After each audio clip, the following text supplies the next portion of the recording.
to the Shoogly shed. We're going to have a little project today, installing a new fuel sender in the tank, petrol tank for the VMAX.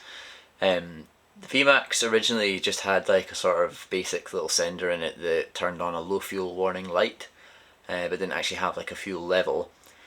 So hopefully I'll be able to install an aftermarket fuel level sender, I'll show you in a second, into the tank, and then when that gets hooked up to the motoscope that we have for the dash, we'll actually be able to monitor how much fuel is in the tank, which is quite important. VMAX also had like an auxiliary reserve switch on the handlebar, but I think we're hoping to do away with that. Just, you know, without reserve, you just keep an eye on your fuel level and then obviously top up when you're running low. Right, so this is the fuel tank. Like I've said a few times before, bit of an unusual fuel tank this one. It's mounted under the seat. We've got the filler neck that I welded in before for the Monza fuel cap.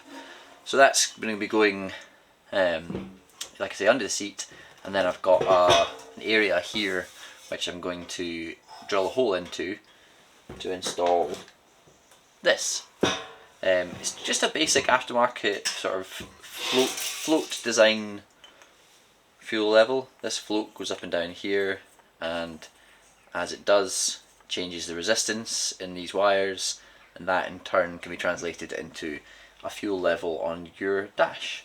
So effectively I need to drill a hole the diameter of that inner part so that this can go into there, and then yeah, make sure that hole seals properly. It comes with a gasket and stuff. The real tricky bit is there are bolts to screw this in, so I need to create some kind of like captive nut arrangement in the fuel tank so that it can be screwed down.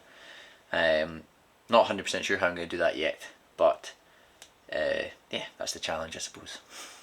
The other little job is blanking off under here. This was where that little low level light sort of actuator was installed.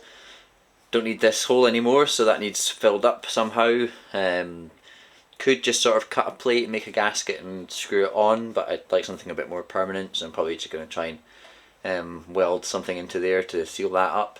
This is just a hole for a drain bolt. If you're draining off the tank, it's you just drop this bolt out and you can drain the tank before you remove it. Yeah, and then the whole thing, once I've done all this work, will obviously need stripped and resprayed.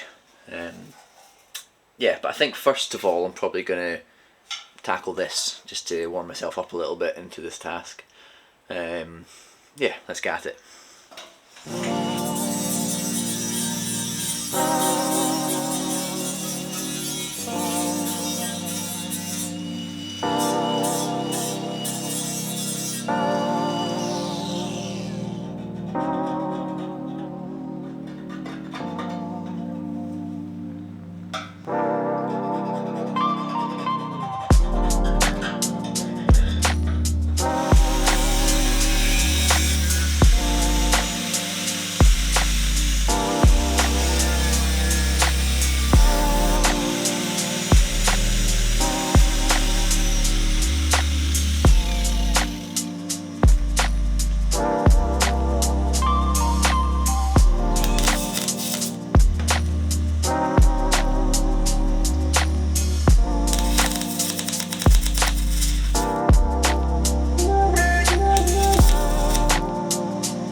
Alright, okay, so obviously we got the plate on, welded it round.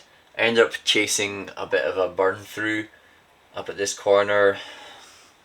Not ideal, but basically tank material is so thin and welding it can get away from you. So I don't know, maybe there was a wee patch of rust on the inside that had made that bit thinner than the other parts, or maybe I just overcooked it, I don't know. But yeah, I had to chase it back a little hole there. Did my best to grind it back and keep going over it just to make sure that there weren't any pinholes. And then I've had good success with this stuff before. Quick steel, Blue Magic quick steel. It comes this sort of two-part putty. So there's dark stuff there on the inside and then the lighter stuff. You just cut off as much as you need and you work it into a kind of unique colour blob. And then I like to degrease it properly, really well degrease, and then warm the metal up with the heat gun. I find it adheres better. It's also quite cold today, so warm the metal up and then work that putty really into all the parts that you're concerned about. I like to leave it like a complete film, sort of complete cap over the whole thing. Good thing is this is the underside of the tank, you'll never see it, and obviously with the underside of the tank is going to be submerged in fuel for the, all the time, so I don't want any leaks. I've had really good success with stuff for doing tank repairs in the past, so hopefully the combination of weld and this putty will seal that up nicely. And then obviously it'll all be getting painted as well. So job one is done. The next thing to tackle is actually fitting the fuel sender on the top of the tank. Not as big a sort of sealing issue with that regard, because one, you get the gasket with the fuel sender, but also the top of the tank is only really being subjected to vapours. It shouldn't be like submerged in fuel at all. So, that is at least one small saving grace.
Okay, main hole is cut and we've got the 5 mounting holes that line up with the sender.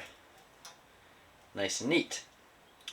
So, in order to obviously screw this down, we need to have like captive nuts on the back. So what I was thinking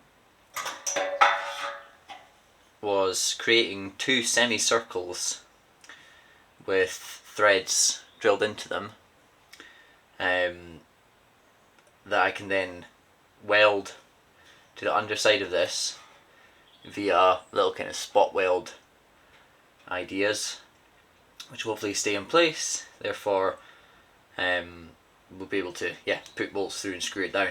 The reason I'm doing semicircles is obviously I can't fit that whole sized circle in there, so if I do 2 semicircles I can put it in and do it in 2 halves. That's kind of my solution to this problem. I'm sure someone out there will have an easier solution, but that's all I can come up with just now, so that's what I'm going to do.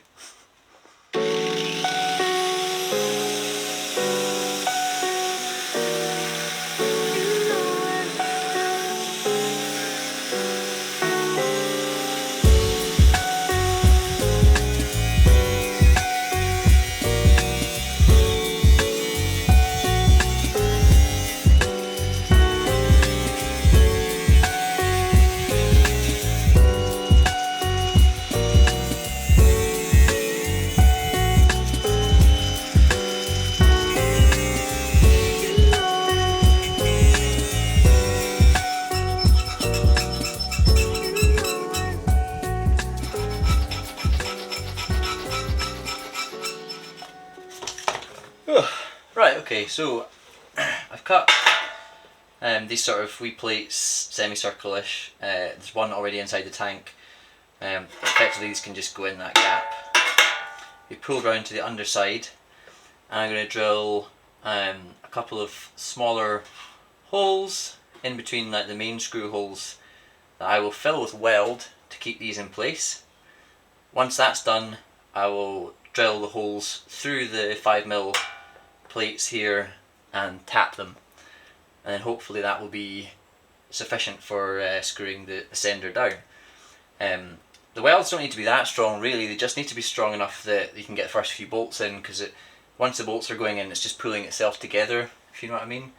It's just obviously if you're removing the fuel sender you can't have a loose plate falling into your fuel. So yeah, next thing is to drill a couple of holes, get these under there, clamped in place, weld them on, drill the holes.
Right, that's those 2 plates welded into place.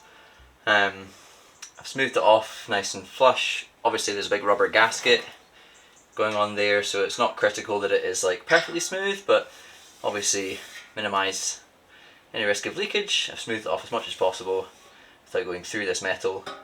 The actual tank metal itself is like, I don't know, 0.8 gauge, something like that, so it's properly thin. But anyway, plugged those holes that I drilled. The fuel sender drops in quite nicely now, like that. There we are. When that's bolted into place, that should send us a fuel reading. So all I need to do is drill and tap those holes into the plates, and then job's a good one.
Okay, I filled the tank up with water. Basically there should be resistance between these two wires, so let's switch this round to resistance. So let's have a look. And then I'm going to go and tip a bunch of water out and see if that changes the reading.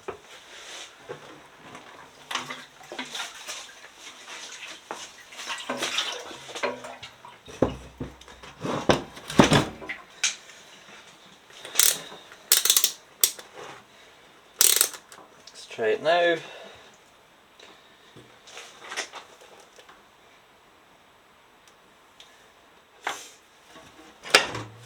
One more.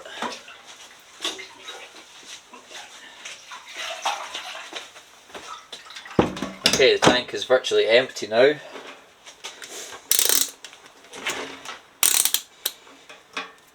What's our reading now?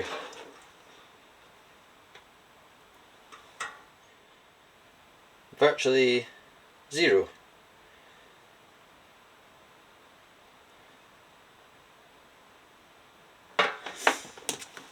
Ah, there you go, I think it's working.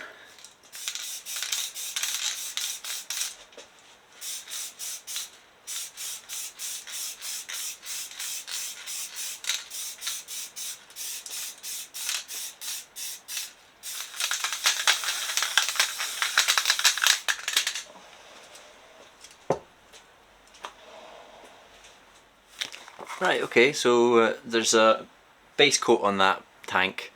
I need to let it dry and I'm going to do a few more coats. I'm just using Tough paint. It's my favourite. It's the only paint out of a can I've ever found to be petrol resistant. Even the petrol resistant paints don't appear to be petrol resistant, but this is. So yeah, convenient. Using that on this. Obviously, I'm going for a reasonable finish. I'm going for a nice finish, but I'm not going for like a perfect finish, because at the end of the day, you don't see this tank. Like, it's completely encased in the bike, so you'll never see it. The main thing is giving it a good protection against things like rust, because it's so close to the ground it does get quite a lot of spray and stuff off the road, so I don't want it to rust. I've also spent ages just taking all the rust patches off it already and stripping back a bunch of the paint and smoothing stuff off just to make it, you know, a good base, just prep work for painting. Anyway, as far as fitting a fuel sender goes, that's that job done, and I'm pretty pleased with the result. Yeah, just kind of brings the bike into sort of 21st century again with added features such as a fuel indicator. That's always useful on a big bike like this, especially one that guzzles fuel like a VMAX does. Now, before I disappear, I've had the frame powder coated. I spent a while just double checking that all the tabs that weren't needed were taken off, finishing up some welding on parts that I hadn't managed to weld with like the engine in and things, and then got it powder coated. Back a hill powder coating in Stirling. Paul, the powder coater, great guy, does a fantastic job. So I've got the frame powder coated, swing arms powder coated, I've got a bunch of other parts powder coated as well. Obviously we sprayed the engine in the last episode. I've been going around replacing the bolts and that. I've got another episode on the kind of finishing touches of the engine coming up. I've stripped down the forks. The forks, again, there'll be another episode on the forks. There's not a whole lot involved there, and you'll find out why. But they've been stripped down and some of the parts are going away to get coated.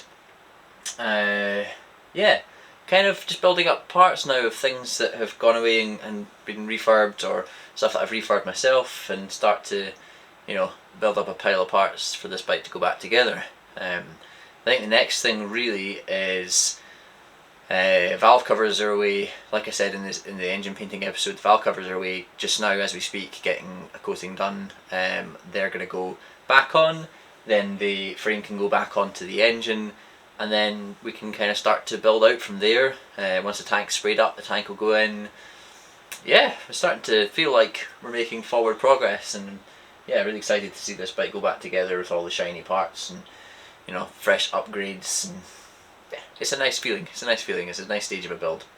Anyway, as usual, please do like, comment and subscribe to the Shoogly Shed channel. I appreciate all the support, and I appreciate people being patient while I was taking a wee break there for a couple of weeks. Yeah, I will hopefully see you next time. Take care. Goodbye.